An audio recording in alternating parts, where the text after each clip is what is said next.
Assalamualaikum warahmatullahi wabarakatuh. Alhamdulillah, wassalatu wassalamu ala rasulillah. Segala puji dan puja kehadirat Allah subhanahu wa ta'ala, juga salawat dan taslim kepada Nabi besar Muhammad sallallahu alaihi wa ala alihi wa sahbihi wasallam.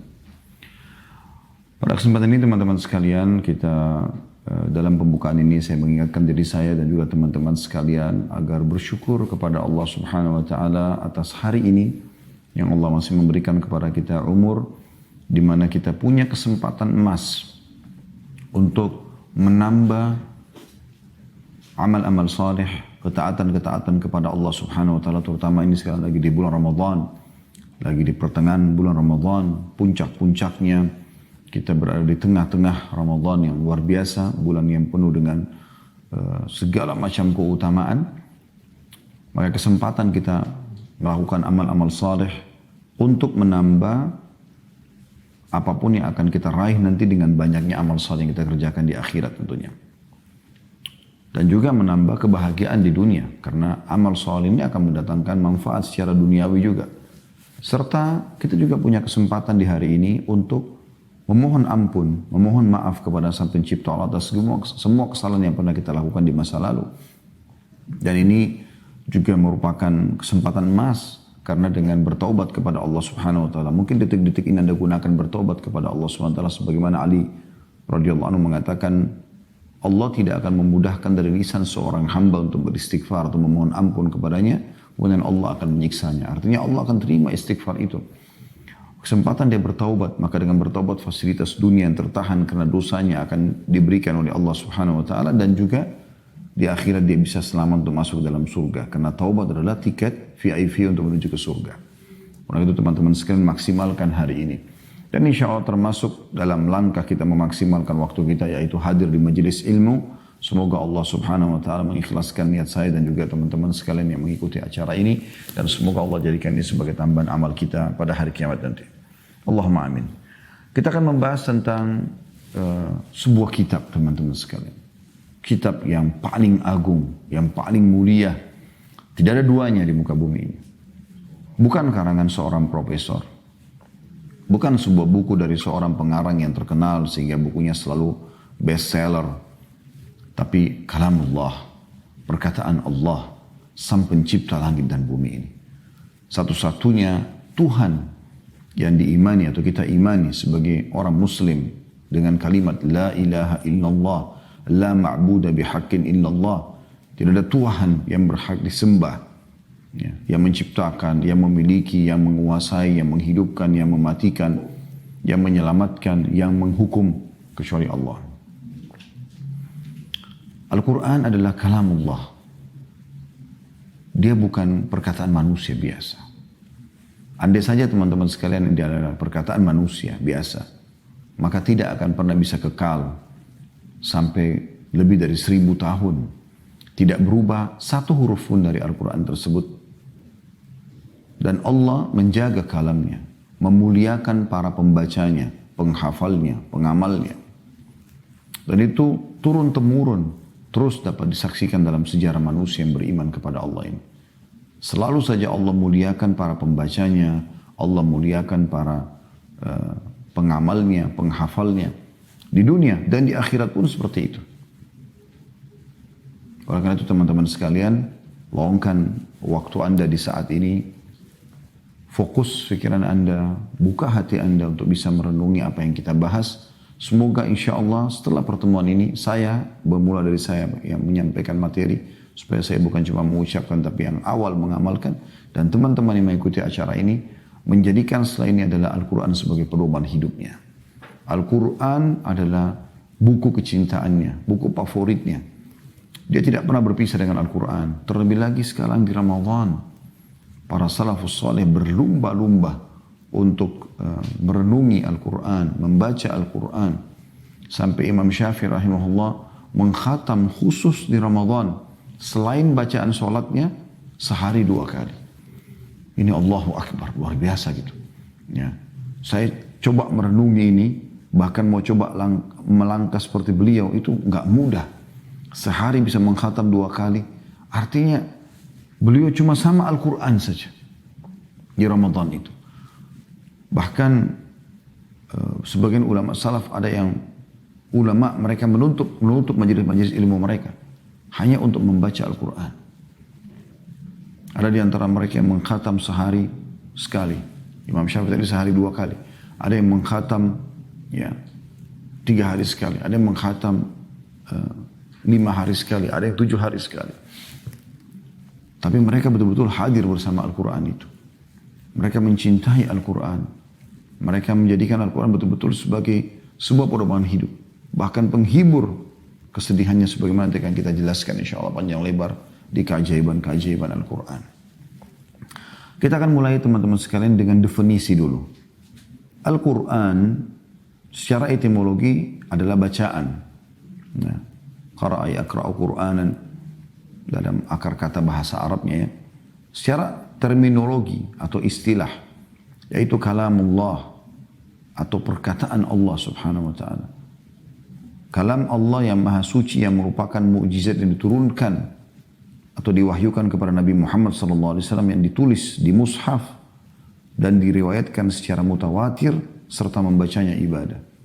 Yang dimaksud dengan mutawatir adalah banyak sekali jalur yang menyampaikan tentang Al-Quran dari kalangan para sahabat ridwanullahi alaihim dan terus turun-temurun sampai menjelang hari kiamat. Orang-orang beriman akan terus mewariskan Al-Quran, tidak berubah satu huruf pun dari Al-Quran tersebut. Al-Quran ini teman-teman sekalian punya mekanisme pada saat turun, ini supaya kita tahu historinya ya. Pada saat turun kepada Nabi SAW, ada beberapa mekanisme yang terjadi. Yang pertama, malaikat memasukkan ke dalam hati Nabi SAW. Sebagaimana Allah sebutkan dalam surah Asy-Syura. Surah nomor 42 ayat 51. Ya. Bisa Anda buka ini, kalau mau buka di aplikasi Al-Quran di handphonenya, supaya lebih jelas, saya pun akan buka insya Allah. Surah nomor 42, Asy-Syura, di ayat 51. A'udzu billahi minasyaitonir rajim. Wa ma kana li basharin ay yukallimahu Allahu illa wahyan aw min wara'i hijab aw min wara'i hijabin aw yursila rasulan fayuhiya bi idnihi ma yasha innahu aliyyun hakim. Dan tidak mungkin bagi seseorang manusia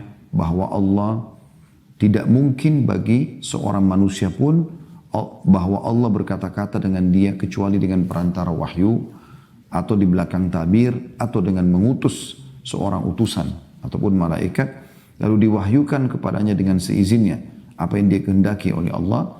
Sesungguhnya dia maha tinggi lagi maha bijaksana. Jadi potongan akhir ayat ini menjelaskan bahwasanya ya, ada malaikat yang mewahyukan, memasukkan dalam hati. Jadi seringkali Nabi SAW merasa Al-Quran sudah ada dalam hatinya, kemudian beliau menyampaikan kepada umat manusia. Yang kedua, malaikat menjelma menjadi manusia, lalu menyampaikan dalam bentuk kata-kata yang dihafal oleh Nabi SAW. Menjelma jadi manusia, kemudian menyampaikan. Seperti kasus pada saat pertama sekali Nabi SAW menerima wahyu Iqra. Bismi rabbikal ladzi khalaq. Itu Jibril menjelma jadi manusia dan datang ya, terlihat oleh Nabi SAW bahkan berinteraksi dan memeluk Nabi SAW. Yang ketiga, malaikat datang dalam rupa aslinya menyampaikan wahyu. Jadi postur asli malaikat Jibril AS datang sebagaimana Allah gambarkan dalam surah An-Najm ya.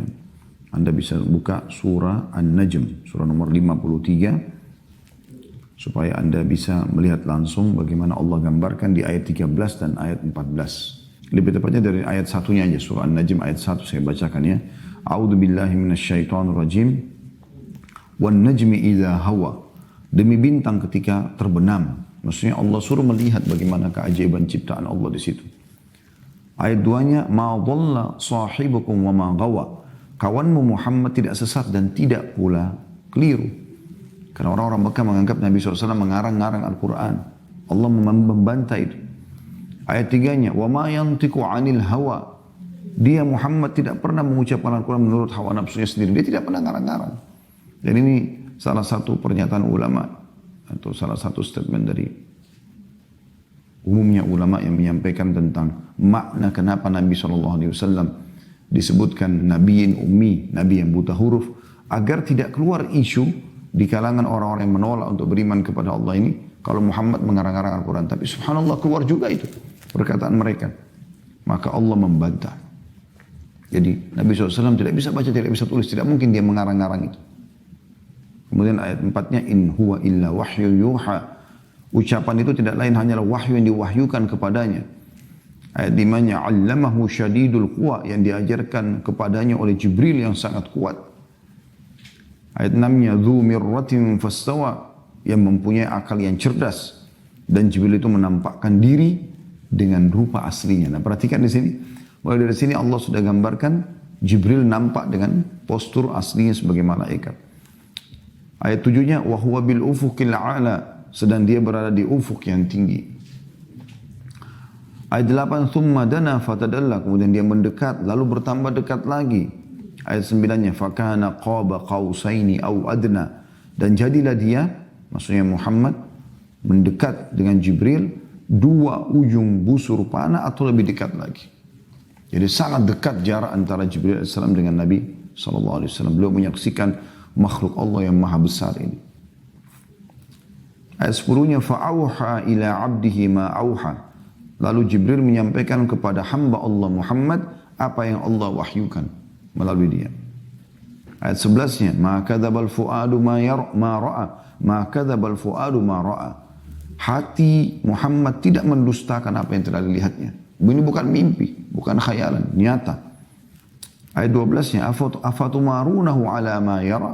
Maka apakah kaum musyrik Mekah hendak membantahnya tentang apa yang telah dilihatnya itu? Lalu ayat 13-14 ini jadi saksi bahasan kita. Allah pastikan Nabi Muhammad SAW melihat yang kedua kalinya Jibril dengan postur aslinya sebagai malaikat. Walaqad ra'ahu nazlatan ukhra, dan sungguhnya Muhammad telah melihat Jibril dalam rupa yang asli juga pada waktu yang lain. Di mana itu? Di ayat 14-nya, inda sidratil muntaha. Di sidratil muntaha pada saat Isra dan Mi'raj, ya. Belum menerima perintah salat.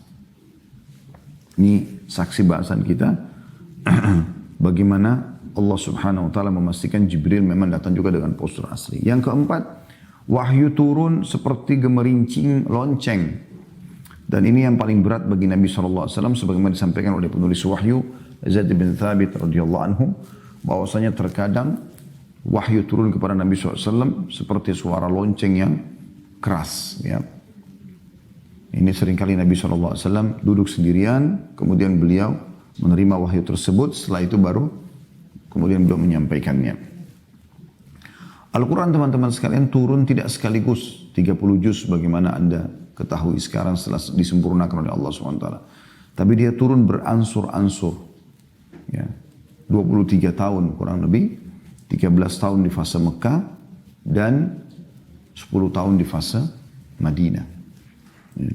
Ada juga ulama yang mengatakan masa turunnya 22 tahun, 2 bulan, dan 22 hari. 13 tahun di masa Mekah dikenal dengan Makkiyah, ayat-ayat Makkiyah atau surah-surah Makkiyah. Karena turun di Mekah, dinisbatkan kepada Mekah. Dan 10 tahun terakhir di Madinah dikenal dengan surah-surah Madaniyah. Karena dari turunnya di Madinah. Dan hikmahnya adalah agar mudah dimengerti, dihafal dan juga diamalkan isinya. Jadi bertahap. Bahkan kadang-kadang per kasus. Ada kasus yang terjadi peperangan Nabi SAW. Ada kasus terjadi permasalahan rumah tangga Nabi SAW, permasalahan rumah tangga para sahabat. Seperti sebab turunnya surah Tahrim, surah At-Talaq. Ya. Kemudian juga adanya dialog terjadi antara Nabi SAW dengan orang-orang kafir. Lalu Allah SWT gambarkan dalam Al-Quran pembicaraan tersebut dan seterusnya. Kemudian juga terdapat nasikh dan mansuh.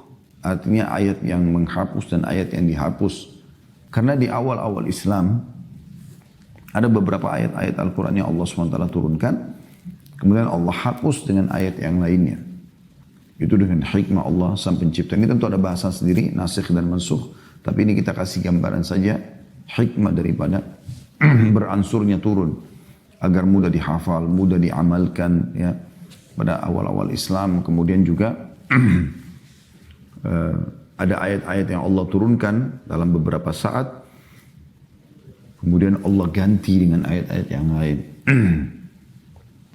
Seperti kasus misalnya kalau Anda mau tahu pengharaman khamr, tidak langsung Allah haramkan, tapi bertahap. Allah larang dulu sholat dalam keadaan mabuk, karena para sahabat sudah terbiasa dengan khamr pada saat itu. Sampai akhirnya Allah turunkan surah Al-Ma'idah ayat 90 tentang pengharaman khamr. Ya. Baru para sahabat meninggalkannya. Surah-surah Makkiyah kurang lebih terdiri dari 30 juz, itu 19 juz. Itu semuanya surah-surah Makkiyah. Terdiri dari 86 surah. Ini yang turun di Mekah semuanya. Dan terdiri kurang lebih dari 4.780 ayat. Umumnya, surah-surah Makkiyah ini ayat-ayatnya pendek-pendek. Dan umumnya juga dimulai dengan Ya Ayyuhan Nas, hai sekalian manusia. Karena lebih mengajak manusia, masih sedikit orang yang beriman pada saat itu. Isinya tentang keimanan, ancaman, pahala, kisah umat-umat terdahulu. Itu mayoritas ayat-ayat Makkiyah. Sementara ayat Madaniyah isinya 11 juz yang tersisa dari 30 juz. Karena Makkiyah tadi 19 juz, kalau Madaniyah 11 juz. Terdiri dari 28 surah. Jadi kalau kita gabung 28 surah Madaniyah dan 86 surah Makkiyah, berarti 114 surah ya. Dan terdiri dari 1456 ayat Madaniyah. Ayat-ayatnya panjang-panjang. Rata-rata ayatnya dimulai dengan Ya ayyuhalladzina amanu. Hai orang-orang beriman. Karena sudah banyak orang yang beriman. Isinya umumnya adalah hukum-hukum. Syariat Allah subhanahu wa ta'ala. Adat. Ya. Kemudian juga urusan-urusan yang dunia. Peringatan tentang bagaimana dunia dan seterusnya. Al-Quran ini memiliki banyak sekali nama teman-teman sekalian. Ada Al-Quran. Ya, disebutkan dalam surah Al-Qiyamah, surah nomor 75 ayat 17 sampai 18. Ada Al-Kitab atau Kitabullah dalam surah Al-Baqarah, surah nomor 2 ayat 2. Ada Al-Furqan, pembeda antara yang hak dan yang batil, yang benar dengan yang salah dalam surah Al-Furqan, surah nomor 25 ayat 1. Ada peringatan, ya, disebutkan dalam surah Al-Hijr, surah nomor 15 ayat 9. Ini semua menjelaskan tentang nama-nama Al-Quran. Jadi Al-Quran bukan cuma Al-Quran, tapi banyak namanya. Ya. Bisa Al-Quran, bisa Al-Kitab, bisa Kitabullah, bisa Al-Furqan, ya. Bisa Al-Zikr atau peringatan. Sementara surah Al-Quran dibagi menjadi beberapa bagian oleh para ulama. Yang pertama, ini kalau orang mau hafal supaya mudah, dibagi seperti ini. Yang pertama, sab'u tiwal. 7 surah yang panjang. Ini yang paling panjang dalam Al-Quran. Ya. Yaitu surah Al-Baqarah, surah nomor 2, surah Al-Imran, surah nomor 3, surah An-Nisa, surah nomor 4, surah Al-A'raf, surah nomor 7. Ya. Kemudian Al-An'am dulu, nomor 6. Kemudian Al-A'raf nomor 7. Kemudian Al-Ma'idah nomor 5. Ini jadi gini. Al-Baqarah nomor 2, Al-Imran nomor 3, surah nomor 3 ya. An-Nisa surah nomor 4, Al-Ma'idah surah nomor 5, Al-An'am surah nomor 6, Al-A'raf surah nomor 7, kemudian Yunus surah nomor 10. Ya, ini dikenal dengan sab'u tiwal, 7 surah yang panjang. Jadi 6 surah ini berurut dari nomor 2, Al-Baqarah nomor 3, Al-Imran nomor 4, An-Nisa nomor, maksud saya ini urutannya ya, surah nomor 2 Al-Baqarah, surah nomor 3 Al-Imran, surah nomor 4 An-Nisa, surah nomor 5 Al-Ma'idah, surah nomor 6 Al-An'am, surah nomor 7 Al-A'raf, kemudian yang terakhir surah nomor 10 langsung pindah. Yaitu surah Yunus. Ini dikenal dengan surah-surah yang paling panjang dalam Al-Quran. Kemudian ada Al-Ma'un. Al-Ma'un ini, kalau tadi 7 sab'u tiwal, sekarang yang kedua Al-Ma'un. Al-Ma'un adalah surah yang terdiri dari 100 ayat. Seperti surah Yusuf, ya, Hud, Mu'min. Ya. Ini 100 ayat. 100 lebih sedikit. Ya. Kemudian ada surah atau ada Al-Mathani yang ketiga, yang kurang dari 100 ayat, dikenal dengan Al-Mathani. Seperti Al-Anfal, Al-Hijr, ya, kurang dari 100 ayat. Kemudian ada Al-Mufassal. Al-Mufassal ini yang keempat, yaitu surah-surah pendek seperti Ad-Duha, Al-Ikhlas. Nah ini dibagi oleh para ulama menjadi 4 itu. Ya.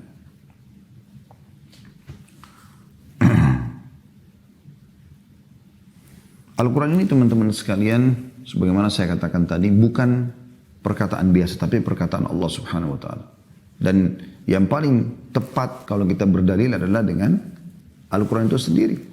Allah gambarkan dalam surah An-Najm. Anda bisa buka surah nomor 27 ayat 6. Allah Subhanahu wa Ta'ala memastikan kalau Al-Quran turun dari sisinya. Allah Subhanahu wa Ta'ala turunkan dari langit. An-Najm surah nomor 27 ayat 6 yang berbunyi, A'udzu billahi minasyaitonir rajim wa innaka latulaqqal Qur'ana min ladun hakimin alim. Sesungguhnya hai Muhammad, kau benar-benar diberi Al-Quran dari sisi Tuhan yang maha bijaksana lagi maha mengetahui. Jadi bukan perkataan manusia. Sesungguhnya kamu benar-benar hai Muhammad diberikan Al-Quran dari sisi Allah yang maha bijaksana lagi maha mengetahui. Dalam surah Al-Insan juga begitu. Surah nomor 76 ayat 23. Allah Subhanahu wa Ta'ala berfirman, A'udzu billahi minasyaitonir rajim. Inna nahnu nazzalna 'alaikal Qur'ana tanzila.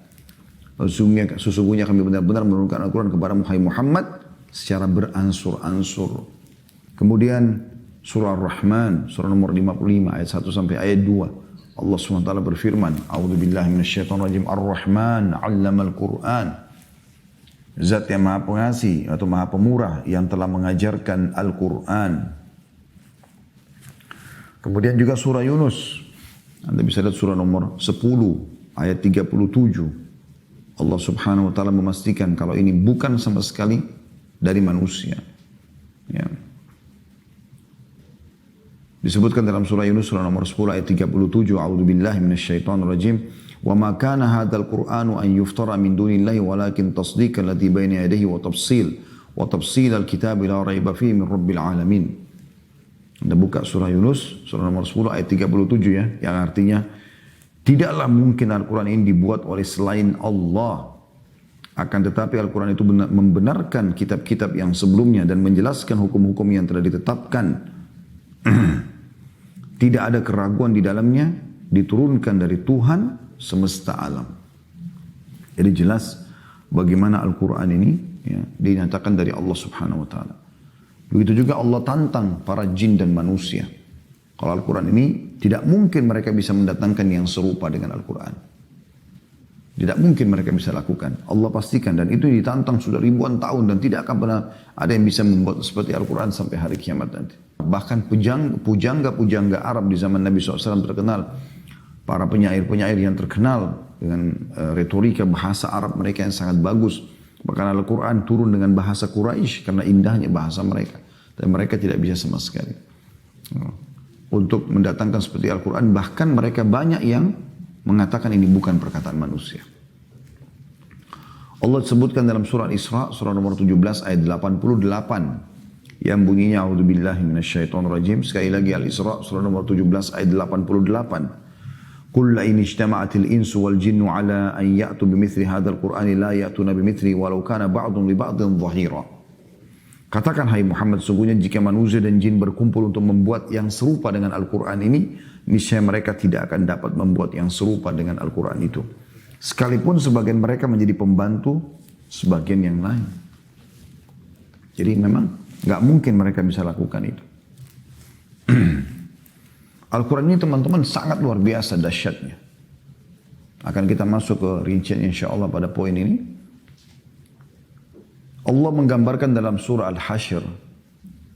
Surah nomor 59 ayat 21. Yang bunyinya, A'udzu billahi minasyaitonir rajim.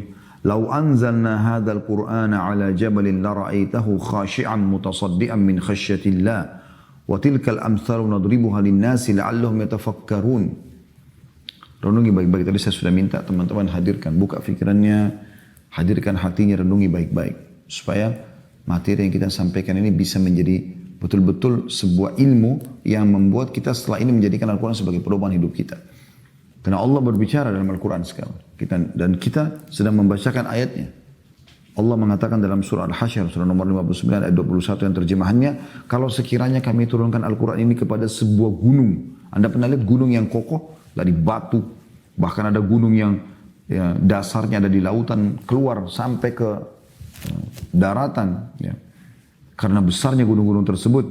Kalau seandainya kami turunkan Al-Quran ini kepada sebuah gunung, pasti kamu akan melihatnya tunduk terpecah belah disebabkan ketakutannya kepada Allah. Dan perumpamaan-perumpamaan itu kami buat untuk manusia supaya mereka berfikir. Jadi Al-Quran ini bukan cuma sekedar sebuah kertas yang Anda lihat, yang tumpukan kertas yang Anda letakkan di dekat ranjang Anda, ya, hanya untuk menjadi hiasan, atau Anda cuma mengenal, oh ya Al-Quran adalah pedoman hidupku, atau Al-Quran adalah pedoman kaum muslimin. Bukan itu teman-teman. Yang dibutuhkan adalah isinya. Apakah Anda sudah bisa baca? Anda sudah ambil hukum-hukumnya, sudah renungi kisah-kisahnya. Kisah tentang umat sebelum kita, kisah tentang apa yang akan terjadi sampai menjelang hari kiamat nanti, tentang surga dan neraka. Anda sudah renungin semua itu. Isinya luar biasa dahsyatnya Al-Quran itu teman-teman sekalian. Sangat luar biasa. Ya. Ada sebuah ayat yang lain, ini harusnya menggetarkan hati seorang mukmin. Ya. Surah Ar-Ra'd, surah nomor 13, ayat 31. Allah tadi kalau gambarkan sebelumnya tentang gunung bisa hancur luluh karena kalau Al-Quran diturunkan padanya karena dahsyatnya, karena takutnya mereka kepada Allah, karena mereka itu adalah perkataan Allah. Maka di ayat surah Ar-Ra'd, surah nomor 13 ayat 31 renungi baik-baik. Saya minta teman-teman semuanya buka ayat ini. Ini ayat yang luar biasa. Setiap kali saya baca teman-teman rasanya merinding. Ya, kalau kita merenungi ayat ini. Allah berfirman, A'udzubillahi minasyaitonirrajim, walau anna Qur'anan suyirat bihil jibalu aw qutti'at bihil ardu aw kullima bihil mauta. Balillahil amru jami'an. Afalam yai'asil ladhina amanu allau yasha'allahu lahadan nasa jami'a. Wa la yazalu alladhina kafaru tusibuhum bima sana'u qari'ah. Aw tahullu qariban min darihim hatta ya'tiya wa'dullahi innallaha la yukhliful mi'ad. Sekiranya ada satu bacaan, sekali lagi, sekiranya ada satu bacaan atau kitab suci yang dengannya, dengan bacaan itu gunung-gunung dapat digoncangkan. Kembali Allah ulangi tadi, ya, penjelasan tentang surah Al-Hasyr ayat 21. Gunung-gunung bisa hancur dulu, terpecah belah, atau bumi terbelah. Saya ulangi, sekiranya dari kitab suci. Ini Anda lihat di aplikasi handphone Anda, terjemahnya pasti akan sama. Sekiranya ada satu bacaan atau kitab suci yang dengan bacaan itu gunung-gunung dapat digoncangkan, atau bumi jadi terbelah, atau karenanya orang-orang yang sudah mati dapat berbicara, maka tentulah itu adalah adalah Al-Quran. Ya, tentulah Al-Quran itulah dia. Ya, itu terjemahannya kurang lebih. Sebenarnya kata Allah lanjutan ayatnya, segala urusan itu adalah kepunyaan Allah. Maka tidaklah orang-orang yang beriman mengetahui bahwa seandainya Allah menghendaki semua manusia bisa beriman, tentu Allah memberi petunjuk kepada manusia semuanya. Dan orang-orang kafir senantiasa ditimpa bencana disebabkan perbuatan mereka sendiri, atau bencana itu terjadi dekat tempat kediaman mereka, banjir, longsor, segala macam, sehingga datanglah janji Allah, sesungguhnya Allah tidak menyalahi janjinya. Artinya kalau Allah ingin kita beriman kepada Allah, semuanya bisa, tapi Allah berikan kebebasan hambanya. Allah enggak paksakan kita beriman kepadanya. Tapi Allah mengatakan, "Faman syaa'a falyu'min, wa man syaa'a falyakfur." Siapa yang mau beriman silakan, siapa yang mau kufur silakan.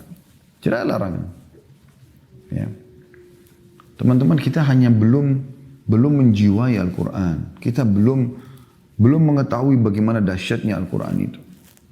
Saya datangkan sebuah kisah Usaid bin Hudayr radhiyallahu anhu, sahabat Nabi yang mulia. Jadi karena kisah ini saya terinspirasi menamakan salah satu anak laki-laki yang Allah amanahkan kepada saya. Semoga Allah jaga kita semua di atas ketaatannya. Saya beri nama Usaid. Usaid bin Hudayr radhiyallahu anhu, sahabat Nabi yang mulia, salah satu tokoh Ansar di Madinah. Beliau pernah baca Quran. Jadi pada saat baca Quran teman-teman sekalian, di malam hari setelah sholat malam, beliau merasa agak gerah di rumahnya, keluar di halaman rumahnya lalu dia baca Quran. Dengan lantunan suara yang indah, dia baca dengan khusyuk, dia mentartilnya, membaca ayat demi ayat dan memberikan hak tajwidnya, dia merenungi maknanya. Maka tiba-tiba kuda di sebelahnya berontak, seperti lagi ada yang ganggu gitu. Maka dia pun memberhentikan bacanya, dia melihat ke arah kudanya, mungkin ada sesuatu yang mengganggu kuda yang dia perlu bantu kuda itu. Ternyata setelah dia berhentikan, kudanya berhenti. Dia lihat di sekitarnya aman. Dia kembali duduk lagi, lalu dia baca lagi Al-Quran. Kudanya bergerak lagi. Dia berhenti lagi, kudanya berhenti juga. Dia lihat sekitar aman. Sampai 3 kali teman-teman sekalian. Setelah 3 kali dengan hikmah Allah subhanahu wa ta'ala, matanya Usaid pun ya, melihat ke arah langit. Dia menggambarkan, dia bilang tiba-tiba aku mengangkat kepalaku ke langit, lalu aku melihat beberapa cahaya putih menembus langit. Maka karena kagum dan kaget gitu, Usaid pun radhiyallahu anhu langsung datang ke masjid Nabi SAW sebelum subuh, lalu menceritakan kejadian tersebut. Pas menjelang subuh. Lalu apa kata Nabi SAW dalam riwayat yang sahih ini? Hai Usaid, kalau seandainya kau terus melanjutkan bacaanmu sampai matahari terbit, maka niscaya penduduk Madinah akan menyaksikan malaikat yang datang mendengarkan bacaanmu. Luar biasa. Teman-teman mulai contoh yang lain, bagaimana dahsyatnya Al-Quran. Anda bisa ketik di YouTube, Ruqyah Syar'iyah. Ruqyah Syar'iyah. Anda lihat bagaimana di situ reaksi orang-orang yang kena sihir, ya, mantra-mantra, atau orang yang kemasukan jin, ya, kerasukan jin. Semua ini teman-teman sekalian coba Anda lihat bagaimana reaksinya. Dengan sedikit ayat Al-Quran, mereka sudah terganggu, para jin-jin tersebut. Ya. Bahkan banyak di antara mereka yang terbunuh dengan ayat-ayat Al-Quran, tapi kita tidak tahu dengan hikmah Allah subhanahu wa ta'ala. Dan ini banyak teman-teman peruqyah punya pengalaman dalam masalah ini. Kita tidak tahu tentang kebenaran pengakuan jin-jin tersebut, tapi kita yakin dengan kebenaran Al-Quran. Tapi saya sendiri pernah mengalami masalah itu. Pernah sekali saya membaca ruqyah di sekitar tempat yang kami ada di situ. Kemudian ada satu orang yang kesurupan dari pembantu rumah tangga. Ya. Setelah itu dia teriak-teriak. Ya. Kemudian saya mengatakan pada dia, siapa kamu ini? Dan kenapa kau masuk ke orang ini? Maka dia mengatakan, tadi kamu sudah membunuh, ya, istri sama anak saya. Dengan kamu baca tadi ayat-ayat Al-Quran. Itu pengakuan dia sendiri. Saya nggak penting itu benar atau tidak. Tapi bagi saya sangat yakin Al-Quran sebagaimana dijanjikan, ya, dan dicontohkan oleh Nabi SAW akan menghancurkan para sihir-sihir tersebut. Ya. Nabi SAW mengajarkan beberapa ayat-ayat Al-Quran yang juga diceritakan tentang bagaimana Nabi Musa menghancurkan para penyihir-penyihir Fir'aun, penyihir-penyihir yang kaliber kelas berat ini. Ya. Kemudian dikalahkan oleh ayat-ayat Al-Quran. Dikalahkan oleh Musa AS, lalu Allah gambarkan ayat-ayat tersebut dalam Al-Quran, dan itu digunakan untuk mengobati orang kena sihir sekarang. Dan semua peruqyah menggunakan ayat tersebut. Dan ini luar biasa teman-teman, kita bisa lihat langsung reaksinya. Al-Quran ini teman-teman memiliki banyak fungsi. Di antara fungsinya, ya, adalah diimani, fungsi utamanya. Kita harus imani, tidak boleh ada satu kata pun dalam Al-Quran yang kita tidak yakini kebenarannya. Kita imani, karena dia memang turun dari Allah subhanahu wa ta'ala. Tidak ada keraguan di dalamnya. Banyak dalil masalah ini. Saya tadi coba melihat beberapa potongan-potongan awal Al-Quran, ya. Seperti misalnya Anda bisa lihat surah Al-Baqarah, surah nomor 2, ayat 2-nya. Allah berfirman, setelah ayat pertama Alif Lam Mim, A'udzu minasyaitonir rajim, Alif Lam Mim, ayat keduanya, Dzalikal kitabu la raiba fihi hudan lil muttaqin. Alif Lam Mim, ini huruf-huruf pertama dalam Al-Quran, hanya Allah yang tahu maknanya, dan Allah mengatakan kitab Al-Quran tidak ada keraguan padanya. Petunjuk bagi orang-orang yang bertakwa. Petunjuk bagi orang-orang yang bertakwa. Kemudian teman-teman sekalian juga Anda bisa lihat surah Al-Imran, surah nomor 3, ayat 3-nya. Allah menyebutkan setelah ayat 1 dan ayat 2 yang berbunyi A'udzubillahi minasyaitonirrajim. Alif Lam Mim, ini hanya Allah yang mengetahui maknanya. Allahu la ilaha illa huwal hayyul qayyum. Allah tidak ada Tuhan yang berhak disembah melainkan Dia yang hidup kekal dan lagi terus menerus mengurus makhluknya. Lalu Allah katakan di ayat 3-nya, ini saksi bahasan kita. Nazzala alaikal kitaba bil haqqi musaddiqan lima bayna yadayhi wa anzala at-taurata wal injil. Dialah Allah yang telah menurunkan Alkitab, maksudnya Al-Quran, kepadamu dengan sebenar-benarnya. Membenarkan kitab yang telah diturunkan sebelumnya dan menurunkan Taurat dan Injil. Tapi saksi bahasan kita, Allah turunkan Al-Quran. Dan itu untuk diimani tentunya. Kemudian surah nomor 7, surah Al-A'raf. Ya. Allah gambarkan di ayat 2 sama ayat 3-nya. A'udzu billahi minasyaitonir rajim. Kitabun unzila ilaika fala yakun fi sadrika harajun minhu litundhira bihi wa dzikra lil mu'minin. Inilah Al-Quran, sebuah kitab, kata Allah, yang diturunkan kepada Muhammad, maka janganlah ada kesempitan di dalam dadamu karenanya. Tak perlu ada kekhawatiran, baca saja, amalkan saja. Supaya kamu memberi peringatan dengan kitab itu kepada orang-orang kafir dan menjadi pelajaran bagi orang-orang yang beriman. Allah ingatkan dalam surah Al-A'raf. Itu ayat 2-nya. Ayat 3-nya Allah mengatakan, ittabi'u ma unzila ilaikum min rabbikum wa la tattabi'u min dunihi awliya qalilan ma tadhakkarun. Kata Allah, ikutilah isi Al-Quran itu. Apa yang diturunkan kepadamu itu dari Tuhanmu, dan jangan kamu mengikuti pemimpin-pemimpin selain Allah. Tak perlu ikut panduan selain panduan Allah. Amat sedikitlah kamu mau mengambil pelajaran, kata Allah. Kemudian surah Yunus, surah nomor 10, ayat 1-nya. Surah nomor 10 ayat 1 Allah berfirman, A'udzu billahi minasyaitonir rajim. Alif lam ra, tilka ayatul kitabil hakim. Alif lam ra, inilah ayat-ayat Al-Quran yang mengandung hikmah. Allah turunkan dengan penuh pelajaran, penuh hikmah, penuh panduan hidup. Kemudian surah Hud, surah nomor 11. Ayat 1-nya Allah juga berfirman. Ini di awal-awal surah saja kita ambil ya. Padahal banyak ayat-ayat seperti ini dalam Al-Quran. Tapi ini contoh-contohnya. Allah katakan. Di ayat 1-nya. A'udzubillahi minasyaitonir surah Hud. Surah nomor 11 ya. A'udzubillahi minasyaitonir alif lam ra. Kitabun uhkimat ayatu thumma fussilat min ladun hakimin khabir. Alif lam ra. Inilah suatu kitab yang ayat-ayatnya disusun dengan rapi, serta dijelaskan secara terinci, yang diturunkan dari sisi Allah yang maha bijaksana lagi maha tahu.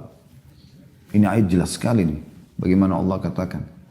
Ini ayat-ayat yang diturunkan dan disusun secara rapi, serta dirincikan dari sisi Tuhan yang maha bijaksana. Makanya kita disuruh iman. Tanpa mengimani Anda tidak mungkin bisa mengamalkan Al-Quran. Kemudian selanjutnya juga Allah sebutkan surah Yusuf. Langsung surah setelahnya ya. Surah nomor 12. Di ayat 1 sampai ayat 2. Allah berfirman. A'udzubillahi minasyaitonirrajim. Alif lam ra. Tilka ayatul kitabil mubin. Alif lam ra. Inilah ayat-ayat Alkitab atau Al-Quran yang nyata dari Allah. Ayat 2-nya. Inna anzalnahu Qur'anan Arabiyan la'allakum ta'qilun. Sesungguhnya kami menurunkan berupa Al-Quran dalam bahasa Arab agar kamu memahaminya. Kemudian surah Ar-Ra'd, surah nomor 13, setelahnya langsung. Ayat 1, Allah berfirman, A'udzu billahi minasyaitonir rajim. Alif lam mim ra. Tilka ayatul kitab walladzi unzila ilaika min rabbikal haqqu walakin aktsaran nasi la yu'minun. Alif lam mim ra. Ini sebagaimana tadi sama ya. Huruf-huruf pertama dalam Al-Quran yang dikenal dengan huruful muqatta'ah yang ya terputus-putus ini adalah Allah SWT lebih tahu maknanya. Ini adalah ayat-ayat Al-Quran atau Alkitab, dan kitab ini diturunkan kepada Muhammad ya, dari sisi Tuhanmu, dan ini adalah benar. Akan tetapi kebanyakan manusia tidak beriman kepadanya. Makanya poin pertama fungsi Al-Quran adalah diimani. Allah mengatakan sini, tapi saking banyak manusia tidak beriman, menganggap remeh Al-Quran, seakan-akan Al-Quran itu hanya buku dibaca untuk catat pahala saja. Padahal dia adalah panduan hidup. Dia luar biasa fungsi yang akan kita sebutkan. Fungsi-fungsi ini, fungsi pertama kita imani ini. Jadi betul-betul dari Allah kita imani kalau dari Allah. Sebagaimana Anda kerjakan sholat, ya, Anda berdoa, Anda bersedekah, sekarang Ramadan Anda puasa, pada saat haji Anda pergi haji. Kenapa Anda yakin ini semua dari Allah? Nah begitu Al-Quran. Al-Quran yang memandu, yang menjelaskan semua itu. Begitu juga teman-teman sekalian, surah Ibrahim, setelahnya lagi, surah nomor 14. Ya. Bagaimana Allah subhanahu wa ta'ala juga menggambarkan di sini. Ayat satunya. Masih di ayat 1. A'udzu billahi minasyaitonir rajim. Alif lam ra. Kitabun anzalnahu ilaika litukhrijan nasa minadh dhulumati ilan nuri bi'idzni rabbihim ila siratil azizil hamid. Alif lam ra. Inilah ayat kitab Al-Quran yang kami turunkan kepadamu supaya kamu mengeluarkan manusia yang Muhammad dari gelap gulita kepada cahaya terang benderang dengan izin Tuhan mereka, yaitu menuju jalan Tuhan yang maha perkasa lagi maha terpuji. Tanpa Al-Quran kita mana tahu Tuhan kita Allah. Banyak orang menyembah patung, menyembah pohon, menyembah dewa-dewa, bintang-bintang dan segala macam. Atau Al-Quran menjelaskan, ini Tuhan kalian cuma satu, namanya Allah. Allah itu menciptakan langit dan bumi, Allah yang meninggikan langit tanpa tiang. Itu Anda bisa lihat di ayat selanjutnya surah Ibrahim ya. Jadi Al-Quran, sekali lagi saya ulangi di ayat satunya, kitab yang kami turunkan kepada Muhammad agar engkau mengeluarkan manusia dari gelap gulita. Mereka tidak kenal Tuhannya, mereka tidak tahu mana yang disyariatkan, mana yang diperintahkan, mana yang dilarang. Mengeluarkan manusia dari gelap gulita kepada cahaya yang terang benderang dengan izin Tuhan mereka, agar mengenal Tuhan mereka, menuju jalan Tuhan mereka yang maha perkasa lagi maha bijaksana atau maha terpuji. Siapa Tuhan kita Allah? Perhatikan ayat 2-nya, langsung Allah jelaskan. Masih surah Ibrahim. Allahilladzi lahu ma fis samawati wa ma fil ard wa wailun lil kafirin min adzabin syadid. Allah lah yang memiliki segala apa yang di langit dan di bumi, dan kecelakaan bagi orang-orang kafir karena siksaan yang sangat pedih. Jadi Allah yang turunkan Al-Quran itu. Kemudian surah Al-Kahfi, surah nomor 18. Ya. Ayat satunya. Allah SWT memastikan juga. A'udzu billahi minasyaitonir rajim. Alhamdulillahilladzi anzala ala 'abdil kitaba wa lam yaj'al lahu 'iwaja. Segala puji bagi Allah telah menurunkan kepada hambanya Muhammad SAW Al-Kitab atau Al-Quran. Dan dia tidak mengadakan kebengkokan di dalamnya. Semuanya kebenaran, semuanya lurus, semuanya mukjizat Al-Quran itu. Surah Al-Kahfi. Kemudian surah Toha, surah nomor 20. Allah sebutkan, dan ini penyebabnya bagaimana Umar bin Khattab masuk Islam. 8 ayat pertamanya. Ya. A'udzu billahi minasyaitonir rajim. Toha. Toha mirip dengan alif lam mim. Allah yang lebih tahu maknanya atau nama lain surah itu. Ma anzalna 'alaikal Qur'ana litashqa. Ayat 2-nya. Kami tidak turunkan Al-Quran kepada Muhammad agar kau menjadi susah. Lalu apa fungsinya Al-Quran ya Allah? Ayat 3-nya. Illa tadhkiratan liman yakhsha. Tapi sebagai peringatan bagi orang yang takut kepada Tuhannya. Mau mengenal Tuhannya lalu takut. Ayat 4-nya. Tanzilan mimman khalaqal arda was samawatil ula. Al-Quran diturunkan dari Allah yang telah menciptakan bumi dan langit yang tinggi. Coba teman-teman renung. Semua ada di langit ini yang bisa dijangkau oleh mata Anda dan tidak bisa dijangkau. Yang bisa dijangkau seperti bintang-bintang Anda bisa lihat walaupun gemerlapan saya dari kejauhan. Bulan, matahari, awan, burung yang berterbangan, pergantian siang malam. Yang itu bisa nampak, yang tidak nampak banyak sekali yang manusia masih belum bisa tahu. Para ilmuwan pun terus meneliti. Semua itu yang di langit, semua yang di bumi, yang bisa nampak dengan mata Anda. Kita sendiri manusia, ya, jari-jari seperti ini. Fungsi-fungsinya, mata melihat, telinga mendengar, lisan mengucap, ya, lisan mengecap, bibir mengucap, kemudian tangan menjamah, kaki melangkah. Semua ini teman-teman. Ada yang bisa alih fungsikan, misalnya telinganya dipakai melihat, lisannya dipakai untuk mendengar, gak bisa. Jadi seperti ada sebuah sistem yang telah terbuat. Apakah ini terjadi tanpa yang menciptakan? Jin yang tidak nampak dengan mata. Malaikat tidak nampak dengan mata. Perasaan kita, suka, sedih, ya, lapar, haus, tidak nampak. Yang nampak dengan mata seperti hewan-hewan juga selain manusia. Dari semut yang kecil sampai gajah yang besar. Bagaimana bentuknya, bagaimana populasinya, bagaimana pencernaannya, bagaimana sistem pertahanannya. Kita bisa saksikan bahkan menjadi sebuah pintu gerbang besar ilmu pengetahuan manusia dari makhluk-makhluk ini. Tumbuh-tumbuhan. Ini pohon mangga, ini pohon semangka, ini pohon jeruk, ini pohon anggur, segala macam hal. Siapa yang adakan itu? Kita cuma bisa bercocok tanam, kita cuma bisa merawatnya. Tapi siapa yang memasang atau menancapkan anggur di tangkai-tangkainya? Banyak di antara kita teman-teman sekalian tidak merenungi masalah ini. Kita hanya sekedar pengen anggur beli, oh yang warna hitam. Yang mana yang manis, beli yang manis, selesai. Kita tidak pernah renungin teman-teman. Manusia bahkan saking lemahnya kita tidak bisa tancapin kembali anggur yang sudah kita tarik dari tangkainya. Siapa yang buat itu? Siapa yang tata di tangkainya begitu indahnya? Bahkan banyak pelukis coba melukis anggur lalu buah-buahan atau dibuat imitasinya lalu dibuat jadi hiasan di rumah. Kalau orang kagum dengan yang membuat, padahal dia lupa ada sebenarnya bentuk aslinya. Tiap hari kita bisa temukan di pasar. Ada penciptanya. Allah Azza wa Jalla. Allah pencipta yang kita imani selama ini. Maka Allah gambarkan itu. Ya. Dan subhanallah tidak pernah habis. Selalu ada. Indahnya anggur itu. Ya. Kulitnya yang lembut, yang tipis. Dagingnya yang empuk di dalam. Cita rasa, aromanya. Luar biasa. Pisang. Siapa yang buat seperti itu? Kulitnya warna kuningnya indah sekali. Bentuknya indah. Kulitnya lembut, isinya juga lembut, fungsinya luar biasa. Para ilmuwan sudah sampai terkagum-kagum gitu. Itu juga dengan batu-batuan, air, kan banyak sekali. Ya. Allah mengatakan itu. Jadi yang menurunkan Al-Quran yang wajib kita imani ini, supaya kita baca, supaya kita jadikan perubahan hidup, kita ikutin, kita kejar janji-janji Allah di dalamnya, kita menjauhi apa yang Allah ancamkan, ya. Kita baca, kita hafal. Allah mengatakan yang turunkan itu, ayat 4-nya tadi, surah Taha, tanzilan mimman khalaqal arda was samawati ula. Yang diturunkan oleh Allah yang menciptakan bumi dan langit yang tinggi. Tadi itu semua terjangkau, tidak terjangkau di mata kita, di langit, di bumi, bahkan di kedalaman lautan, penciptanya adalah Allah. Kata kuncinya la ilaha illallah. Dia yang telah menurunkan Al-Quran sebagai panduan hidup. Nah, ini luar biasa gitu. Ayat 5-nya Allah mengatakan Ar-Rahmanu 'alal 'arsy istawa. Yaitu Tuhan yang maha pemurah yang bersemayam di atas arsy-Nya, singgasananya Allah di atas langit sana. Ayat 6-nya Allah mengatakan lahu ma fis samawati wa ma fil ardi wa ma bainahuma wa ma tahta ats-tsara.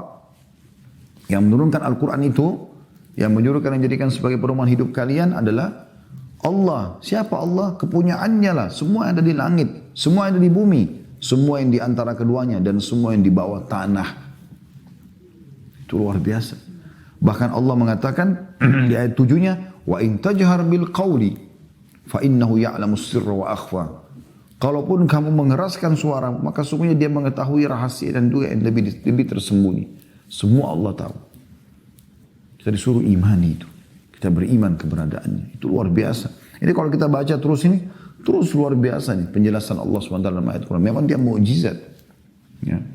Makanya saya sarankan teman-teman mampu Ramadan, bulan Al-Quran, Anda coba ya masuk lebih dalam mempelajari Al-Quran itu. Lebih merenungi makna-maknanya, terjemahannya gitu kan. Supaya Anda tahu apa yang sedang Anda baca. Kemudian juga Allah sebutkan dalam surah An-Nur. Surah nomor 24. Tadi surah Taha, surah nomor 20. Sekarang surah nomor 24. Di ayat 1-nya. Surah nomor 24 ayat 1. Bunyinya a'udzubillahi minasyaitonirrajim. Suratun anzalnaha wa faradnaha wa anzalna fiha ayatin bayyinatin la'allakum tadhakkarun. Inilah surah yang kami turunkan dan kami wajibkan menjalankan hukum-hukum yang ada di dalamnya. Diimani. Kita tidak mungkin amalkan tanpa iman. Dan kami turunkan di dalamnya ayat-ayat yang jelas agar kamu selalu mengingatinya. Menjadikannya sebagai pegangan hidup, merenunginya. Kemudian surah Al-Furqan. Ini tentu kalau kita mau bahas semua cukup panjang. Saya cukupkan insyaAllah sampai surah Al-Furqan. Surah nomor 25 ayat 1. Ini fungsi Al-Quran yang pertama. Yaitu bagaimana kita mengimaninya.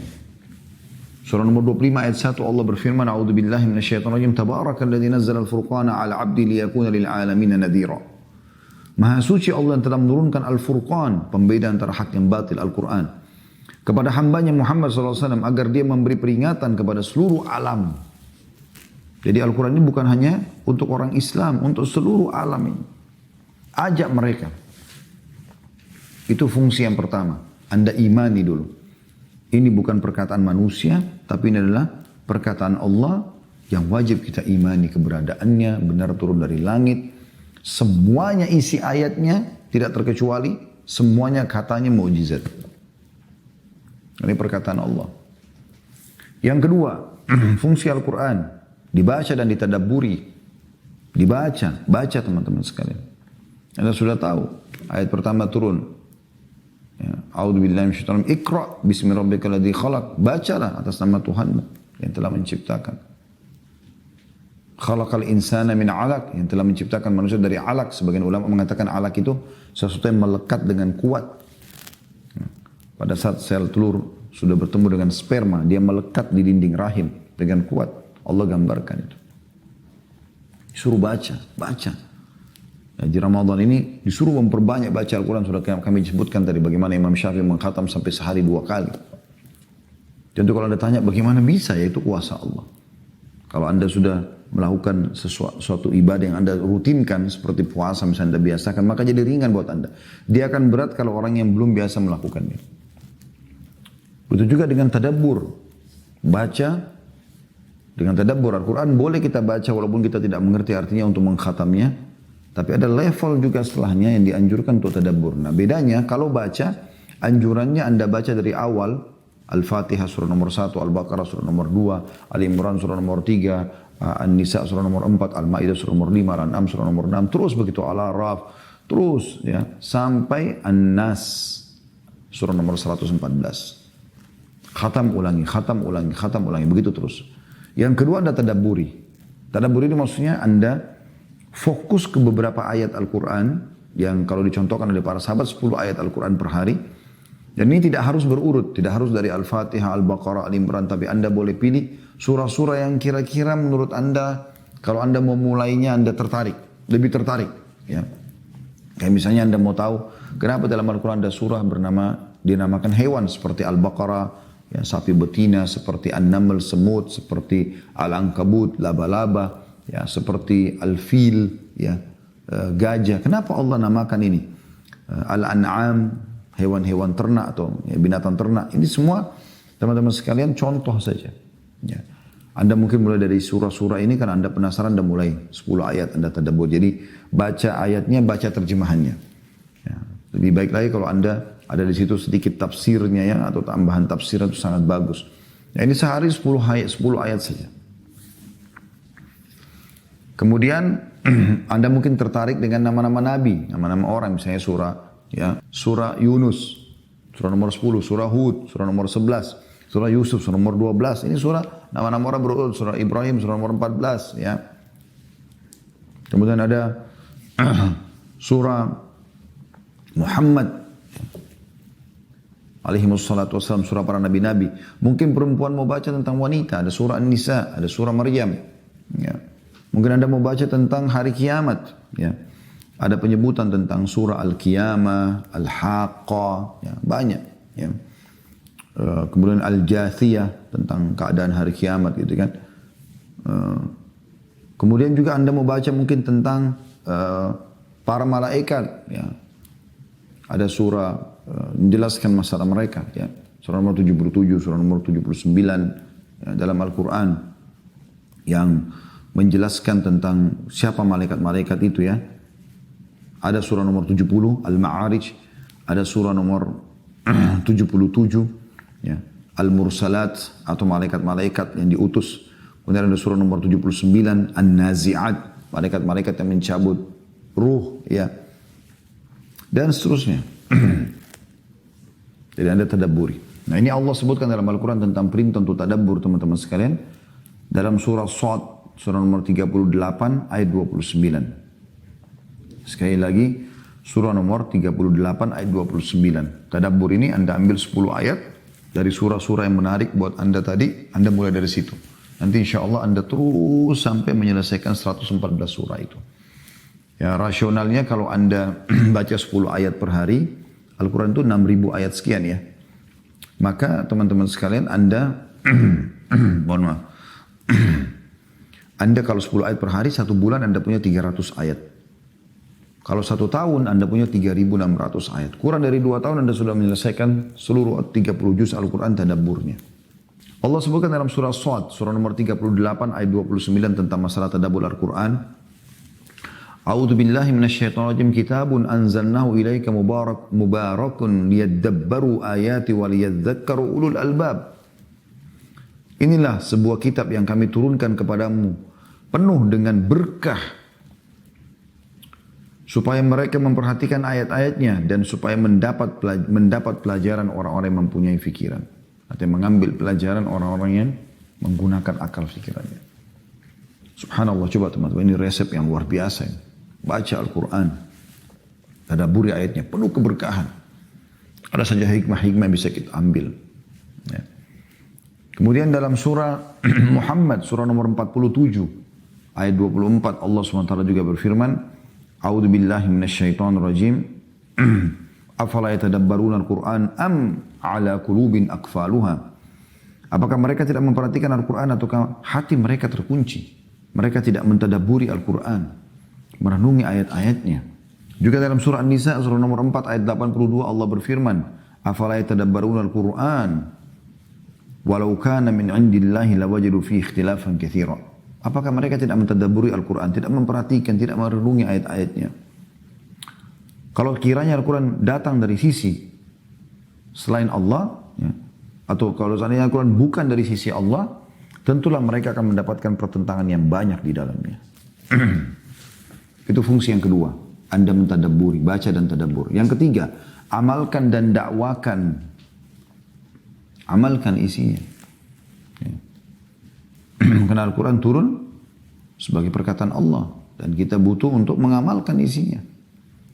Allah sebutkan di dalam surah Al-An'am, surah nomor 6 ayat 19. A'udzu billahi minasyaitonir rajim. Qul ayyu syai'in akbaru syahada. Qulillahu syahidun baini wa bainakum. Wa uhiya ilayya hadzal Qur'anu li'unzirakum bihi wa man balagh. A'innakum latashhaduna anna ma'allahi alihatan ukhra. Qul la ashhad. Qul innama huwa ilahun wahidun wa innani bari'un mimma tusyrikun. Yang artinya, katakanlah hai Muhammad, siapakah yang lebih kuat persaksiannya? Katakanlah Allah. Ya. Dia menjadi saksi antara aku dan kamu. Dan Al-Quran ini diwahyukan kepadaku supaya dengan dia atau Al-Quran aku memberi peringatan kepadamu. Dan kepada orang-orang yang sampai Al-Quran kepadanya. Apakah sungguhnya kamu mengakui bahwa ada Tuhan-Tuhan selain di samping Allah atau selain Allah? Katakanlah hai Muhammad, jawab dengan tegas, kalau aku tidak mengakui. Ya. Sesungguhnya yang aku akui adalah dia Tuhan yang Maha Esa dan sungguhnya aku berlepas diri dari apa yang kamu sekutukan. Tapi saksi bahasan kita, wa uhiya ilayya hadzal Qur'anu li'unzirakum bihi wa man balagh. Langsung Al-Quran diturunkan agar aku menyampaikan kepada kalian dan agar kalian amalkan. Dalam banyak ayat Al-Quran Allah sebutkan masalah itu ya. وَمَنْ لَمْ يَحْكُمْ بِمَا أَنْزَلَ اللَّهُ فَأُولَٰئِكَ هُمُ الْفَاسِقُونَ. Siapa yang tidak berhukum dengan hukum Allah maka mereka adalah orang-orang yang fasik. Allah ingatkan dalam Al-Quran. Dan subhanallah tidak ada orang yang mengamalkan Al-Quran kecuali hidupnya akan bahagia, akan tentram. Dan ini secara sejarah manusia tidak bisa dipungkiri. Perhatikan histori Nabi SAW pada saat beliau pertama masuk ke Madinah. Pada saat itu Madinah tidak ada yang kenal teman-teman sekalian. Sebuah kota kecil ya, yang padang pasir. Ada pendapatan utamanya cuma kurma saja. Tidak ada yang lain. Pendapatan utamanya kurma penduduk Madinah. Nabi SAW datang membangun pemerintahan di sana. Subhanallah pada saat itu dunia ini lagi dikuasai oleh dua negara adik kuasa. Ada Persia di daerah timur Jazirah Arab, Irak, Iran, Rusia, Afghanistan ya. Kemudian daerah baratnya dan daerah utaranya, Eropa, Turki sampai ke Eropa sana, dan Afrika dikuasai oleh Romawi. Mereka punya peradaban, mereka punya militer, mereka punya arsitektur, mereka punya segala macam sistem ekonomi. Tapi subhanallah Nabi SAW tidak pernah dalam satu pun riwayat datang ke mereka belajar itu semua. Nabi SAW terapkan apa? Al-Quran. sebagai pedoman hidup. Dan pada saat Allah subhanahu wa ta'ala mudahkan Nabi Muhammad SAW membangun komunitas di Madinah, lalu menjadikan Al-Quran sebagai pedoman, maka Islam menjadi penguasa dunia. Menghapus semuanya peradaban mereka itu. Ekonomi mereka digantikan dengan Islam. Bagaimana di tahun 20 Hijriah saja, di masa khilafahnya Umar radhiyallahu anhu, Persia sebagian besar sudah takut dengan muslimin tahun 15 Hijriah, kemudian Romawi tahun 16 Hijriah, umumnya ya di daerah Palestina, negeri Syam, sampai ke sebagian wilayah Turki, kemudian Afrika di tahun 20 dimulai dari Mesir sampai ke Afrika Utara, Tunis, Jazair, Maroko, kemudian mulai menyebar ke seluruh Afrika yang lainnya. Ya. Jadi dengan itu Al-Quran, karena itu semua bisa berjaya karena Al-Quran. Dan terus turun-temurun. Setelah itu setelah Khulafaur Rasyidin ada dinasti Umayyah tahun 40 sampai 132 Hijriah, ada dinasti Abbasiyah 132 sampai 656 Hijriah, ada Kesultanan Turki Utsmani yang baru saja 90 tahun sekian berubah menjadi republika. Sebelumnya itu pada saat masa-masa mulai menerapkan Al-Quran dalam pemerintahan mereka, ekonomi mereka, Allah berikan kejayaan dan memimpin dunia. Sayangnya kita ini tidak melirik ke sejarah itu teman-teman sekalian. Sehingga kita menganggap tidak perlu Al-Quran ini hanya sekedar kitab ditaruh dalam kamar, selesai, dibaca saja. Tapi kita tidak jadikan dia sebagai panduan hidup kita. Ini yang perlu kita luruskan. Yang keempat, fungsinya sebagai petunjuk. Allah sebutkan tentang Ramadan ini. Surah Al-Baqarah, surah nomor 2 ayat 185. A'udzu billahi minasyaitonir rajim. Syahrul Ramadan alladzi unzila fihil Qur'an hudan lin-nasi wa bayyinatin minal huda wal furqan. Bulan Ramadan, bulan yang dalamnya diturunkan permulaan Al-Quran sebagai petunjuk Al-Quran bagi manusia dan penjelasan-penjelasan mengenai petunjuk itu dan pembeda antara hak dan batil. Dalam surah Isra, surah nomor 17 ayat 9, Allah juga menyebutkan bagi petunjuk. A'udzu billahi minasyaitonir rajim. Inna hadzal Qur'ana yahdi lillati hiya aqwam wa yubashshirul mu'minina alladzina ya'maluna as-solihati anna lahum ajran kabira. Sesungguhnya Al-Quran ini memberikan petunjuk kepada jalan yang lurus dan memberi kabar gembira kepada orang-orang mukmin yang mengerjakan amal saleh bahwa mereka akan memiliki pahala yang besar. Petunjuk. Ya. Yang kelima, obat. Obat dari semua penyakit. Obat dari semua permasalahan. Allah sebutkan dalam surah Isra, surah nomor 17 ayat 82. A'udzu billahi minasyaitonir rajim. Wa nunazzilu minal Qur'ani ma huwa syifaa'un wa rahmatun lil mu'minin wa la yazidu adh-dhalimina illa khasara. Dan kami turunkan Al-Quran suatu yang menjadi penawar dan rahmat bagi orang-orang yang beriman. Dan Al-Quran itu tidaklah menambah kepada orang-orang zalim kecuali kerugian. Ada firman Allah SWT, syifa, obat. Coba anda lakukan itu teman-teman sekalian. Ibnu Qayyim rahimahullah mengatakan, saya pernah ada di Mekah satu hari. Dalam kondisi saya sakit, dia bilang. Saya tidak punya obat-obat yang lain. Maka saya mengambil air zam-zam lalu saya membacakan Al-Fatihah padanya. Kemudian saya memohon kepada Allah dengan surah Al-Fatihah itu agar saya disembuhkan. Dan subhanallah, begitu saya minum sembuh. Ya. Anda praktekin ini teman-teman sekalian. Anda sakit, bacain ayat-ayat Al-Quran. Ada pernah beberapa sahabat Nabi Ridwanullah alaihim datang ke satu perkampungan. Kisahnya panjang, ringkas cerita. Kepala sukunya itu yang mereka terencana mau tinggal di situ, menginap di situ, disengat oleh kalajengking atau ular. Pada malam itu keracunan. Lalu ada sahabat datang membacakan ayat Al-Quran, lalu menyemburkan ludahnya ke luka tersebut, sembuh. Dan cukup banyak Anda bisa lihat nanti di materi kami khusus masalah ruqyah syariah yang membahas masalah itu ya.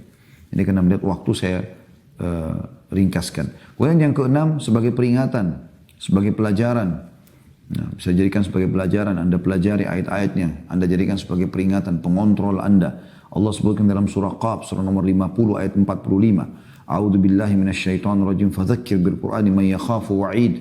Maka berilah peringatan dengan Al-Quran bagi orang-orang yang takut dengan ancamanku. Dia bisa sebagai peringatan. Anda kalau baca tentang neraka, tentang kuburan, ya, orang umat-umat semua kita disiksa. Kalau Anda baca dengan hati nurani, Anda akan bisa lihat bagaimana pengaruhnya kepada jiwa Anda. Luar biasa pengaruhnya gitu. Dan Allah mudahkan buat kita untuk itu. Allah nggak persulit, Allah mudahkan. Walaupun Anda tidak ngerti bahasa Arab, sekarang Anda baca dengan terjemahannya. Bahkan kalau dulu kita masih pakai mushaf, sekarang kita bisa di handphone kita. Seperti sekarang Anda saya minta buka surah ini, buka surah ini, Anda bisa baca ayatnya, baca terjemahannya langsung.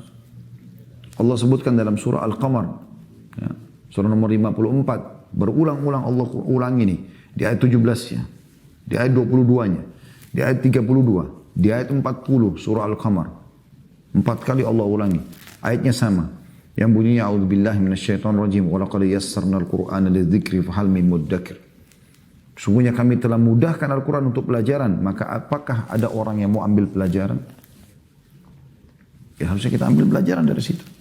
Baik teman-teman sekalian, kita tutup dengan keajaiban Al-Quran.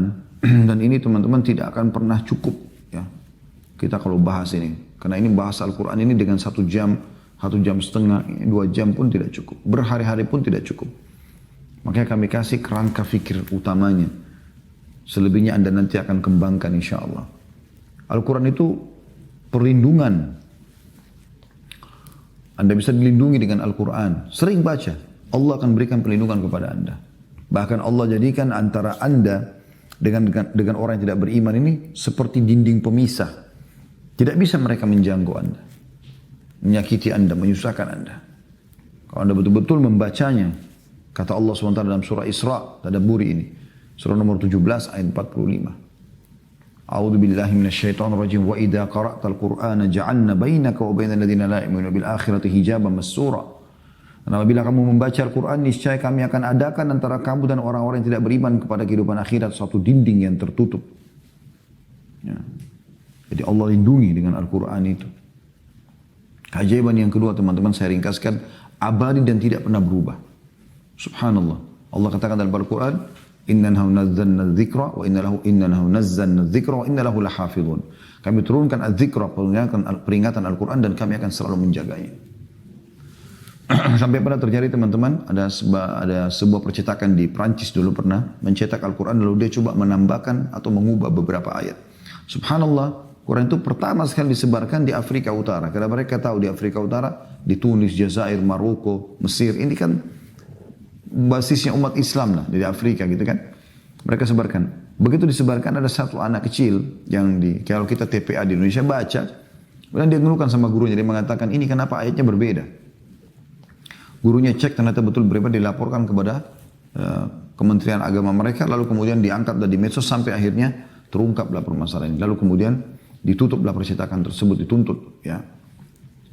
Subhanallah, anak kecil bisa meluruskan karena Al-Quran itu selalu sama, tidak ada berubah. Kalau ada perubahan maka akan langsung diketahui. Abadi selamanya. Apa yang dibaca di zaman Nabi SAW dan akhirnya diimani oleh para sahabat, lalu mereka praktikkan, lalu mereka jaya, itulah juga yang kita baca sekarang. Sama, kalau kita ikuti langkah mereka, kita imani, kita praktikin, kita juga akan jaya. Ya, kapan kita menghindar, maka sama keadaannya dengan orang menghindar dari Al-Quran.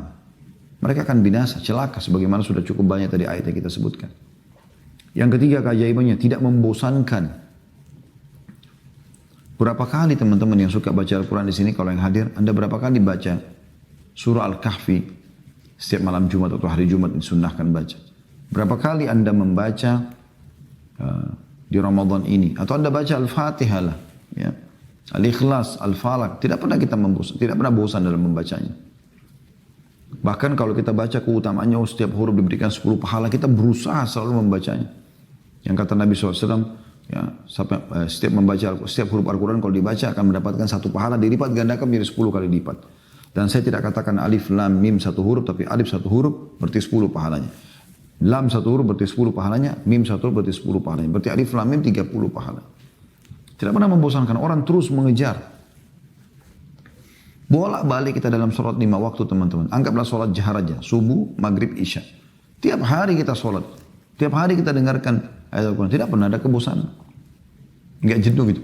Makanya pernah ada seseorang didatangkan oleh Quraisy, ini pendongeng orang ini. Dia khusus tugasnya, kalau Nabi SAW lagi berdakwah di satu komunitas di Mekah, dia datang lalu dia berdongeng. Dia punya retorika, bisa membuat orang tertawa, bisa orang menangis, pendongeng. Maka dia mengatakan Muhammad berdongeng, saya juga bisa berdongeng. Semua ayat Al-Quran yang turun tentang asatirul awwalin, kisah-kisah tentang dongeng-dongeng belaka, turun kepada orang ini. Awalnya manusia pada saat Nabi SAW berdakwah, dia juga cerita di sebelahnya Nabi SAW, ada orang yang datang ke sana. Lama-lama orang bosan, jenuh. Orang tetap kembali kepada Al-Quran karena tidak bosan. Para sahabat, para orang-orang soleh, makin mereka tadabburi Al-Quran. Anda pun bisa merasakan itu. Makin Anda baca, makin Anda tadabburi, makin Anda khusyuk, makin Anda tersentuh. Tidak membosankan, itu menandakan mujizat, bukan perkataan manusia. Kalau komik, kalau buku buatan manusia kita sudah baca sekali, sudah pernah mengkhatam bukunya. Udah malas baca, baca 2 kali sudah jenuh, sudah tahu. Al-Quran tidak pernah begitu. Itu keajaiban luar biasa. Yang keempat, terdapat informasi masa lalu dan akan datang. Anda mau informasi tentang kaum-kaum sebelum kita? Bahkan dari manusia pertama Adam AS dalam surah Al-Baqarah, dalam beberapa surah Al-Quran disebutkan. Dari tanah, kemudian malaikat disuruh sujud, lalu iblis menolak, lalu kemudian seterusnya, kisah panjang.